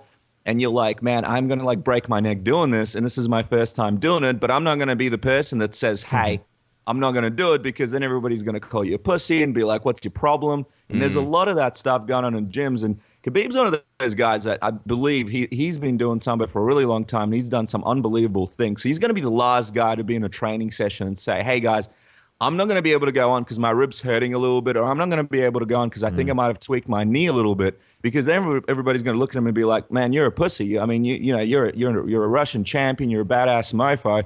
How could you say that? I feel like this needs to be something done about this notion of guys being pussies if they pull out of training or not do specific drills because they have a little bit of a thing going on. Because when you have that little thing going on, then you stop it from being a major thing that pulls you out of fights. So if you say, look, guys, like I think I did something to my elbow, and this again goes back to me. This one time I was sparring a guy, and I tore my left bicep off my elbow, right, guys? And the boxing coach was like, where are you going? Like, keep going. You still have rounds to do. I told him I think I hurt my elbow, and he said, no, keep going. Like, it's fine. It looks fine to me. And, like, thankfully, I was like, F this. I'm going to do, what I think is right. And I stopped, walked out of there, and I still had to get my bicep reattached to my elbow, mind you, but it wasn't as bad as it could have been if I sparred for a few more rounds. So I think trainers need to really look at injuries. They need to learn about them. They need to understand how they begin, what happens if you go on with a little nagging injury. And then they need to take that into their training, and also need to bring in that mentality that, all right, this guy's not feeling well. He can skip this drill, instead of everyone turning around and literally looking at you like you've got leprosy, like after you say it. And I've been there a million times. Like sometimes I'll be doing like kickboxing. I'll be like, look, guys, I can't do burpees, because I had like issues with my wrist. I'm like, I can't do, and everybody looks at you, all right, go do crunches over there. And it's like everyone's looking at you like you have leprosy. And that's that old school mentality. I think it needs to go. But finally, guys, on the matchup, Edson Barbosa, he is the new opponent Just want to quickly go around. Who's excited for this fight? My expectations are high for this one. I think it's going to be amazing. What do you guys think? Pretty good matchup. What are your expectations of this one? We'll go with you first, Elias. Yeah, I think it's a great. I mean, it sucks that we have to have a replacement, but man, it's about as good of one as you can get. Edson is what has he won, like 3 out of his last 4. He's dangerous everywhere. Ferguson is on such a crazy streak, and they have a pretty good clash of styles too. I mean, I would imagine Ferguson, he's got good boxing, but he wants to get Barbosa down. Barbosa is pretty dangerous off his back, but he's an amazing striker. I think it's a phenomenal fight. I am really excited for that. I'm going to be lucky enough to be there in the audience or in media row, so I'm stoked for this one. Yeah, for sure. No, I agree. I'm super pumped. Edson Barbosa, we all remember that highlight reel knockout of Terry Edom. He's very rarely not in an exciting fight. Tony Ferguson, the exact same thing can be said for him. There's a bit of contrast here. Tony Ferguson has won, I think, about, 6 fights in a row. He's on the run of his career. Edson Barbosa, he's trying to scratch his way to the top. He recently beat Evan Dunn and Bobby Green. He lost to Michael Johnson, but then he came back against in a really exciting fight against Paul Felder. Again, clash of styles. Tony Ferguson goes from elite grappler to a guy who's an elite striker, so he's obviously going to have to change things up in training camp. I can't see how this isn't fireworks. I'm beyond pumped for this fight. Yeah, this is one of those fights that makes me and Casper wish we just had an office in Vegas so we can go over there and watch it. You are one lucky man, Elias. We are very, very jealous. Now, moving on to the next topic, Rousimar Palhares has received a 2-year ban from the Nevada State Athletic Commission. He made this statement after the punishment was handed down. This is what he said. He said, "I don't agree with the punishment, both the suspension and the fine. Many untruths were said. They didn't take into consideration the obvious mistake committed by referee Steve Mazzagatti, who was in an inadequate position at the moment of the submission. If the referee was in the correct position, maybe none of this would have happened." Now, guys, we're going to go around and talk about the statement first. Does Rousimar have a point of how the blame game goes onto the referees in certain aspects of his fights? We'll go with you first, Elias. Yeah, he might have a point in that particular case, and I'm not a fan of the Nevada State Athletic Commission any longer, and I think they're just all over the place. But I would imagine their punishment had more to do with Palhares' whole career than it did this one fight. If anything, the referee, maybe that hurt Palhares, but the referee also let him get away with a lot of eye gouges that I think that he didn't really catch. So I think Palhares, I don't know the guy. I don't know his deal, except that I think I do know his deal because I think we've seen people like this, growing up in gyms and competition. I think he tries to act. He tries to shine on people and act meek, and then he tries to intimidate them by holding on long. I mean, this is not an isolated incident. The guy does this in Abu Dhabi. He does it in fights. I know his defenders always basically say, "Oh, the man's an idiot." Like, ironically, the people that are in his corner say he's so stupid he doesn't know what's happening. Well, that's not a great defense because you do need to know what you're doing. And I doubt that's possible. Like, maybe he's not very verbal. Maybe he's not formally educated. But everyone knows what's up. And he's actually been kicked out of gyms for this type of stuff as well. So I think 2 years is a bit nutty for this. I wish there was something else that could be done. $40,000 is probably $40,000 plus that he doesn't have. So I wish just things would have been a little bit more consistent. There should have probably been graduated punishments from the commissions leading up to this, because I think treating this as almost the first offense to have 2 years out is a little crazy. But at the same token, I don't think Palhares is innocent. I think the guy tries to intimidate people. I think it's worked to his advantage a lot of ways, but now he's really hurting his whole career. I just want to clarify, Elias, when you say that 2 years is nutty, I just want to sort of confirm your perspective. When you say 2 years is nutty, is that too much or is that too little? I think it's a bit too much. That's just my take. I feel like they only swing one hammer there, and I wish we could have more options for punishment. I wish we could have started with something like earlier. I wish he would have gotten punished before and for for a less amount. And I wish there were more options that they could wield other than just large suspensions. But yeah, I do think it's a little bit too long. I think it's basically a retirement or a death sentence on him, and maybe he deserves it. I don't know. I just hate to see it, even if I think a guy is intentionally being an asshole. I'm just a little loath to see guys be put away for their whole careers. But he's definitely not innocent in my opinion either. I definitely agree with you in the sense that they're looking at his whole career as opposed to just one thing. See, I don't have an issue with the 2 years just because I think there were other moments in his career where he should have been punished and he didn't. Like when I think it was against, I'm drawing a blank. Who was the guy that he fought and the UFC kicked him out? Was it the Mike Pierce? Mike Pierce, that's the one. Yeah.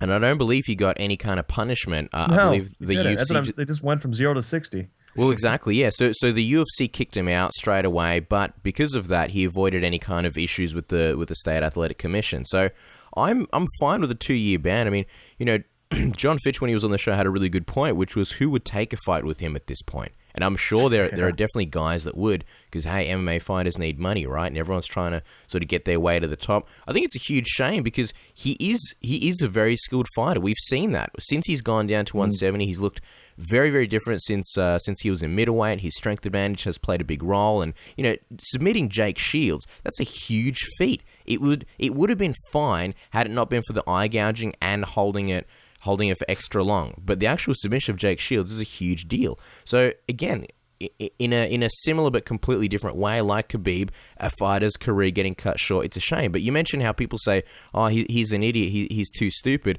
I think that's one of the most ridiculous defenses ever. And I'm not calling Palhares an idiot, but if you are an idiot, then what place do you have in mixed martial arts? A sport which sort of bases itself on a lot of tradition, and in a lot of ways, in almost every sense, it's about control. And if you don't have that control, then you probably shouldn't be in the sport. I understand that Steve Mazzagatti didn't do his finest work that night. I would blame him more for the eye gouging and letting Palhares get away with that and a whole bunch of other things. But as far as saying that, look, Steve Mazzagatti wasn't in the correct position, to me, it's just Rousimar Palhares, once again, not taking responsibility for his actions. And in a lot of ways, that's been consistent with the rest of his career where, certain things happen and he just doesn't seem to learn and he doesn't seem to take responsibility, which for me is also a good indication of why the 2-year ban should stick, because he seems to me like he's very much in denial about this whole thing. Yeah, and I'm one of these people that want to see Steve Mazzagatti get some kind of punishment as well because he's got some bad decisions. But that's neither here or there. Yeah, I agree that even though some blame goes to him, it's definitely Rousimar's fault. Now, it's interesting that you said that, Cass, because Rousimar also said this. He said, I will never accept to be called a dirty fighter. I'll say this again. I have more than 20 fights in my career, and no one will ever say the name of a single fighter that has broken an arm or a leg while fighting me. I never ended no one's career due to injury. I am a clean and correct athlete, and I know my character and professionalism. Now, he did pop for elevated testosterone from UFC on Fox 6, which was FX6, which was the Gold Coast card. He has injured many fighters. He's correct that he didn't end any careers per se. But I'm just wondering, guys, I mean, after all this, he is still denying the fact that he's done anything wrong. Is he being for real, or do you think he's just saying what he thinks will get him off a bigger charge with the Nevada State Athletic Commission? Elias, we'll go with you first. Yeah, I can't imagine if he thinks that would get him off. The only thing Nevada seems to reward is groveling and crying and stuff like that. It seems to be an ego trip for many of the commissioners. So I can't imagine that he's looked at history and seen that type of lack of contrition and abstinence would be rewarded. So I don't know what it would be about. Maybe it's for himself. Maybe he's got this cognitive dissonance where he's like, I'm a good man, but he does pretty, wretched things once he's in the heat of the moment. Or maybe he's just, sometimes you lie forever. And it's important for you for whatever reason psychologically to maintain something. I don't know. It seems like he can't be for real. Like he can't sincerely believe that. But the mind's a complicated thing. I'm not sure. Yeah, let me just ask you this. You think that if he came out and he said, look, I admit I've done some stuff wrong. I don't know what I was thinking. I'm really sorry to everyone that I've done this to. I promise that this will never happen again. Do you think if he did something like that, things, would be a lot better for him with the community and, his future in fighting? You'd think so. I mean, you'd think if you said, listen, man, I guys, here's the thing. I get caught up in the heat of the moment. I recognize I've held on it too long. Bring up whatever you want to bring up. My old coach, Bustamante, had to tap out Matt Lindland twice because of, guys denying a tap and a ref didn't seeing it. I had that caught up in my head, but it's a problem. I'm going to work really hard to correct it. I don't want it to damage my training partners and my career anymore. You'd think that would help a little bit, and you'd think he'd realize it would help. So it's interesting that he's not doing that, because he's really wrecking his career at this point. Like it's pretty crazy. I think he's a top 10 welterweight, and he's just can't fight anymore, and it's pretty insane.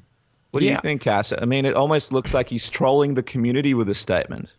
Maybe he feels like he's Michael Clark Duncan in the Green Mile, where he's been wrongly accused. You know, he's maybe in his mind he's a big gentle giant, and it wasn't what it really looked like. I don't know, but I agree with you, Elias, in the sense that if he came out and he said, look, I'm seeing a psychologist, I'm treating this very, very seriously, and, you know, whatever, I want to be a better man, I want the community to look at me as someone different. To me, it just seems like he's saying he's not a dirty fighter, but his actions say otherwise. And that's not me calling him a dirty fighter. I think that's a really, really bold and definitive statement, one that I'm not willing to make. But like his defense for why he's not a dirty fighter is a really poor one. To say, look, I've had more than 20 fights and no one will name a single fighter that has broken an arm or a leg. Yeah, but it's not about breaking an arm or a leg. Like if you watch the Thomas Duval fight and heaps of others where he's held on too long, it doesn't really matter if the leg breaks or not. The fact is you're holding on too long and you are injuring guys. Then, like you mentioned, Dennis, there's the failed test for elevated levels of testosterone. I mean, I just don't really think it's smart for him to be using this as a defense, because I feel like the MMA community is waiting and hoping that there'll be some kind of breakthrough moment, like, look, there's an issue, we figured out what the issue is, and we are now addressing. And I feel everybody wants to take that big sigh of relief, like, okay, good. We can see this guy who is a great fighter come back and he will be a changed guy. But instead, he's saying everything, he's saying the complete opposite, which is basically, I'm not a dirty fighter, and he's giving no indication that he will ever change, which, again, is another reason why I don't want to say happy, but I'm fine with a 2-year ban. Yeah, well, you know, I think I'm not happy, but I'm fine with a 2-year ban. But Elias, while we're on the subject before we jump off, what would you have rather seen? Give us a quick breakdown of how you would have rather seen his punishments go from Nevada if they did go one fight at a time rather than take this whole thing and put it into one punishment. Yeah, I think if we just flash forwarded to where we are here, you guys bring up a good point. He has no repentance and stuff, so it might be a good deterrent or something. But what I would have loved to have seen, for example, is like you guys mentioned earlier, hey, the UFC fired him, so Nevada didn't take action. You're probably right. I haven't interviewed anyone about them from that time in 2013, but they take that stance a lot. They effectively allow promotions to self-regulate. That has a lot of that happens a lot in a lot of problematic areas, including drug testing and things of that nature. But it's a problem here, and it shouldn't matter what the UFC did. Everyone's got their job to do, and promotions and promoters shouldn't regulate themselves. I would have loved to have seen Nevada give him kind of make a statement and do something that we hadn't really seen before, but like maybe after the Mike Pierce fight in 2013, say, hey, 6 months, you're sitting on the shelf. I don't care what your promoter does. We're the regulators here, and we're looking out for fighter safety. And then if he would, if he had done what he had done afterwards, then we could say, then I would have said, you know what, I really have no argument against 2 years. But when I say I have a problem with 2 years, it's really a problem with the way Nevada does things. They have no consistency. They have no real methodology. They ignore their own rules oftentimes, and we have no real fairness in process. So I would have liked to have seen it ramped up. Listen, at this point in 2015, 2 years might be the right way to go. I just think it's strange that he went from never being penalized for this type of stuff to getting 2 years. So I would have liked to have just seen it ramped up slowly, or at least one step before with Pierce. And just to jump in there, they kind of highlighted their own errors, if you can call them errors, right? Yeah. Like they are giving 2 years because they never punished him, and that's I guess where the weirdness comes from.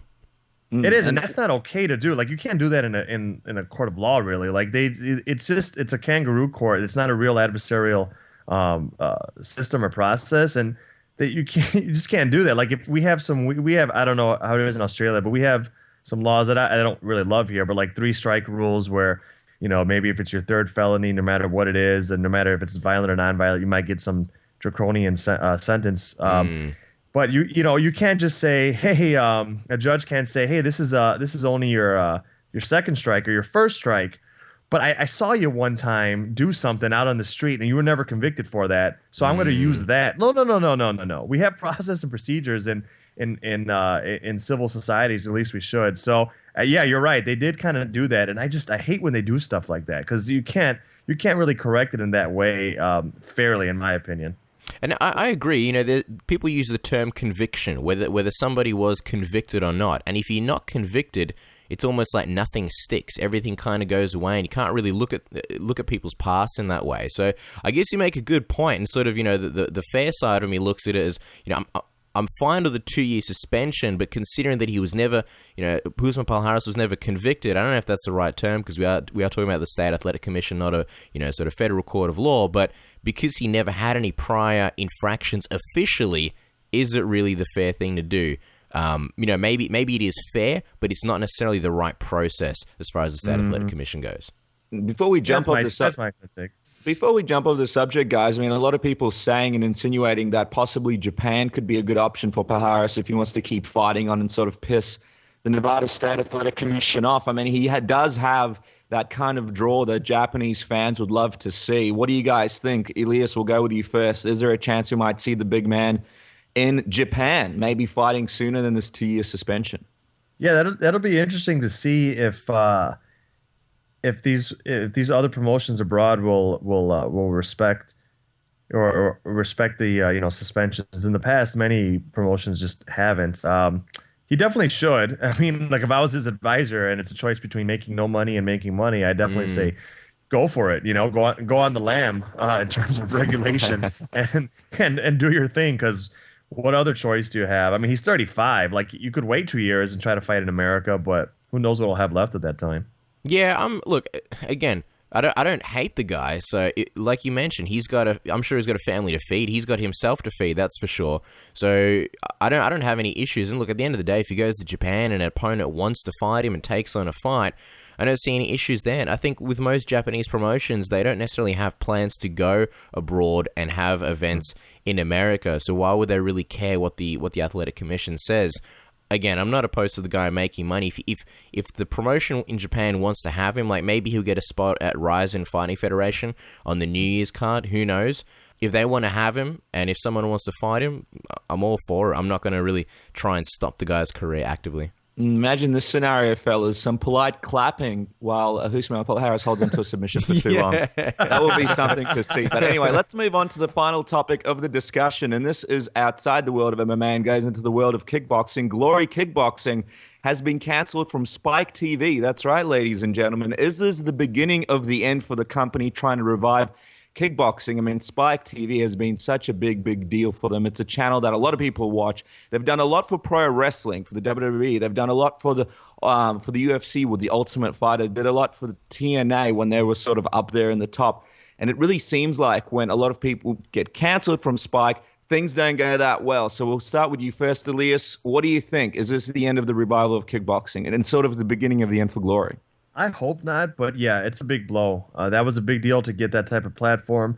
And they had an uneven kind of promotion. They did their slots, their time slots. They had some prime time slots that were great, but then they were put on after midnight, and they had all sorts of weird things. It's a big deal because otherwise I have no idea where the money comes from. Or rather, I don't want to think about where the money comes from, with something like that. To not have any type of audience, that can really hurt a promotion because they're trying to be an international promotion with the best fighters in the world. And you can't do that if you're fighting in, high school auditoriums, or if you get, even if you're not even going to book a big arena unless you're televised. I don't think so. It's tough unless they make some inroads somehow with Japanese terrestrial television, which is a subject I know nothing about. Then I can't imagine that this won't hurt them a whole lot. Yeah, I would agree, and I'm just going to be completely honest about it to say that I'm not the biggest kickboxing fan. Not to say that I don't like it, I'm just not as into it as I am in MMA. I always thought it was a very big deal for Glory to even be on Spike. So I think the fact that they're no longer on Spike, while it is a big blow to them, I think they can still go on possibly another network. Maybe somebody else will have them. We recently saw it with TNA or Impact Wrestling, whatever they go by nowadays. They got kicked from Spike, and now I think they're on Destination America. So hopefully out of business. They're closing the doors. Oh, really? Okay, well, then I'm completely wrong. Well, then, Glory screwed. Yeah, I don't know. I don't know whether they want to sort of maybe join up with a partner and sort of stream things online. But that online partner would never give them as much as, like, a streaming service would never give them as much money as, say, like a televised, a TV channel. So I don't know. This is a tough one. I think a lot of it sort of, I think this is kind of a long time coming because I don't think the ratings have been that great.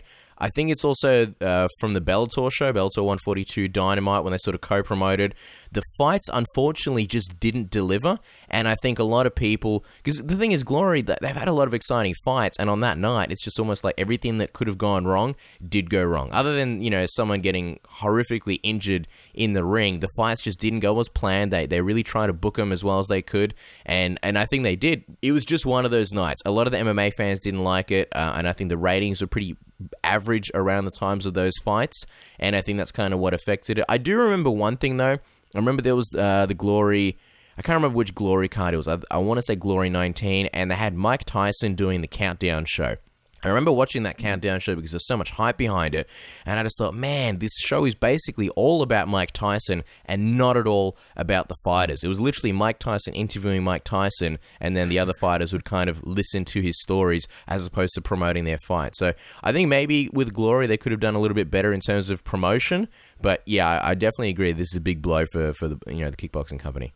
Well, you mentioned it, Casper. MMA fans were very critical of the Glory fights on the Bellator card. I mean, there were a few mismatches as well on that card, which I didn't appreciate. I felt like they didn't work out the way they thought with, like, amazing knockouts, and then the pure fans were like, well, why are we watching these matchups? But anyway, why is it so many MMA fans can't get into watching pure kickboxing like they do with watching boxing or even grappling events like Metamoris? Why do you think that's happening, Elias? Yeah, I'm glad you brought that up. I definitely have my take on it. I don't know if it's right, but I feel pretty strong about it. There's this conventional wisdom, I think, in MMA that what fans really like about MMA is the punching and the kicks. And no doubt we all love that, right? We love the striking parts of it. But you know what? That's what we like. The grappling against the wall, the wrestling, the stuff on the ground. That's unfortunate, right? It's just not that exciting. Going back to athletic commissions, they even train their referees to be would-be film directors, and they say, you got to stand it up because it's in our interest to make things quote-unquote exciting. The assumption is that that's what people find inciting, and I disagree with that. I think we've had kickboxing for a long time. We had boxing for a long time. We had wrestling. We had all sorts of separate things before MMA hit North America and the rest of the world outside of, let's say, Brazil, right, and Japan. Before it hit the rest of the world, we had all these things. Kickboxing had its moment maybe in the 70s and early 80s, from what I understand. But if people only wanted to see that, we would have had like 5 or 6 more Chuck Norrises or Benny the Jet superstars, in that time. People like MMA because it's realistic and it's more comprehensive than anything else out there. And we like the possibilities. We like the possibility of a strangulation, a joint lock, a takedown, a slam. Yes, a punch or a kick or a knee. And that is what makes MMA unique, and I don't think anything can really match it other than loyalty to things like boxing, kickboxing. Kickboxing doesn't have that type of following in most of the world, in my opinion, outside of Europe and maybe Japan. But I don't. Glory had amazing fighters, and they had amazing action a lot of the time. But they're not MMA, and so that's one strike, I think, because I think folks really like the novelty of what is still relatively new to us. These submissions. And also, they even made themselves a watered-down version of kickboxing. They had, they eliminated, just like they picked up on the newer K1 rules and basically effectively eliminated clinching. Like, effectively. They took away a lot of opportunities to do a lot of things like elbows and stuff. And what's the point of that? Like, you're not even as real as some 10-year-old in Thailand. Like, why would we really, really love that? We have guys that trained Muay Thai style and fought in Muay Thai bouts their whole lives. They come to Glory, and you take away some of their weapons. Why do that? It doesn't give you your best chance, in my opinion. Yeah, I think you're spot on. I think the watered down version definitely hurts it, and I don't know what it is, but it seems like the niche products, they're really not doing well. Like boxing, a lot of people are saying boxing's dying and has been dead for a while. Then you look at, obviously, Glory Kickboxing, even, Metamoris and grappling competitions, they're doing tough. Metamoris kind of went out the gates really hard, and now I believe even Metamoris is struggling as well. So I don't know what it is about MMA, but people are, and again, I'm not sitting here with, my head in the sand saying, oh, MMA is getting like phenomenal numbers and they're just getting like ratings through the roof. They're not. They have their fair share of average ratings as well. But I do feel like people draw more to a sport where you've got a little bit of everything. You've got all those concepts all in one. It's almost like MMA is kind of taking a little bit of every demographic and they're all sort of enjoying it. Whereas with, say, kickboxing or boxing or Metamoris, you get a very sort of, it's not a broad demographic at all. You're either a hardcore fan or you're not, and that could be one of the problems. Yeah, it's one of those things. I agree with what you guys said. It was just watered down. It's like when you go to the bar and they have those cheap, like $1, $2 beers, and you get them and they're a bit watered down, and you're like, well, this isn't as good as normal beer. And this is what the broadcast was like. It just not enough personalities. They didn't focus on building up the characters. I mean, this is something that I guess MMA does better because in a lot of ways, MMA has learned a lot from pro wrestling and building up characters and building up these guys and, making people know who people are. Whereas with Glory, they didn't really get a chance to do that. And they didn't really do that, like Casper mentioned, with the whole Mike Tyson thing. Whenever they got outside people in, they would sort of promote themselves. They didn't integrate stuff enough. And who knows, maybe there could have been an idea like some kind of ultimate fighter for kickboxing or something like that. But that's all out the window now. Hopefully they do well, but definitely I found it difficult to get into kickboxing, I'll be honest, because I was an MMA and boxing fan first, and yeah, it was difficult. I don't like the breaks. It just wasn't the same. So I agree with you on that topic there, Elias. But anyway, as we come to the point where we're wrapping up, tell us a little bit about your podcast, because last time you were on, it was before you guys began doing the Deep Waters podcast. Now it's out there. For everybody listening who hasn't checked it out, it's a fantastic podcast done by Elias and a couple of other gentlemen in the MMA world that know a lot about the sport. Tell us a little bit about it, Elias. Oh, thanks for asking. We're having a lot of fun with it. Me and my co-host Sam Sheridan, who's a phenomenal author, best-selling author of A Fighter's Heart, Fighter's Mind, and other works. He's also a screenwriter and a fighter himself. And Kirik Janess, who's you guys have had him on. He's awesome. He's owner of the Underground, an MMA coach. And these guys also happen to be two of the more thoughtful friends that I know.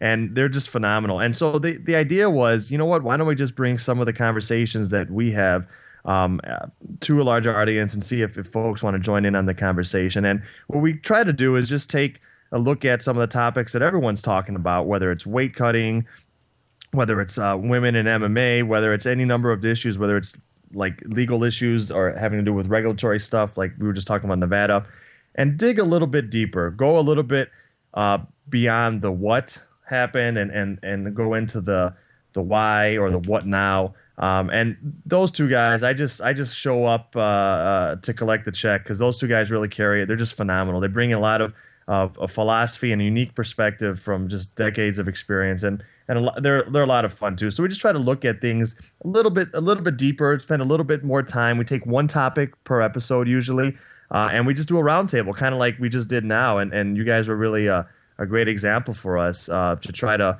one day get to half of where you guys do it, have nice little roundtable format, and occasionally we bring in guests as well, and for shorter episodes. But we get in there tight, we get in there hopefully clean and have a lot of fun. Episodes are about 45 minutes each, and we talk about one topic and have a little bit of fun. It's funny how you mentioned that you guys look up to us, because when we hear your roundtables and your discussions, I mean, we're blown away by the amount of insight that the three of you guys, the collective minds, bring. The episodes that we've listened to, we've absolutely loved, guys. If you want to check it out, definitely jump on SoundCloud and check it out. If you guys already listen to Submission Radio and you think, well, I don't know if I have enough room in my life for another podcast, this one is a lot quicker, and it's also very different. Like you mentioned, you guys don't really focus on the guests. You focus on covering the big topics in MMA and really exploring them with guys who just have an infinite amount of experience. So definitely check that out, guys. Deep Waters Podcast on SoundCloud. Of course, when it comes to Elias Cepeda, you can check out his work every week at foxsports.com and follow him on Twitter at Elias Cepeda. Elias, man, it's always a pleasure to have you on the show. Thank you so much for coming on. Same here, guys. It was a blast. Appreciate it. Thanks, Elias. We'll be right back to wrap up this episode. This is Diego Sanchez, and you're listening to Submission Radio. All right, guys, and that takes us to the very end of the show. Cass, it's been a big one. Big episode of Submission Radio this week. Big episode of Submission Radio. Just wanted to say a big thank you, obviously, Elias, Cepeda, who we just got off the phone with, got off Skype with. Big thank you to all our guests. Big thank you to Chad Mendes. Big thank you to Paige VanZant. And big thank you to Gunnar Nelson. All of those, guys and gals we could listen to pretty much all day. But that's it. That's another show in the books. That's a big wrap on it. Before we put a bow on it, just really quick, want to remind you guys, don't forget to check out RFA 32. You can check that out on FightLiveTV.com. If you're in Australia, of course, it's going to be Saturday, the 7th of November at 12 p.m. Australian Eastern Standard Time. RFA 32. It will be held at Mystic Lake Casino, USA, and headlined by a bantamweight showdown between Melvin Bloomer and Leandro Higo. And of course, if you are in America, that's going to be November 6th on Access TV, 10 p.m. But if you don't live in America, you don't have Access TV, FightLiveTV.com is the place for you. But that's pretty much it, guys. We'll be back with another episode. Don't forget, if you have enjoyed the show, give it a like. If you're listening on YouTube, feel free to subscribe. If you're listening on any other platform like SoundCloud, iTunes, TuneIn, Stitcher, feel free to give us a review. We always appreciate that. And just again, a big thank you to listening. We'll be back next week.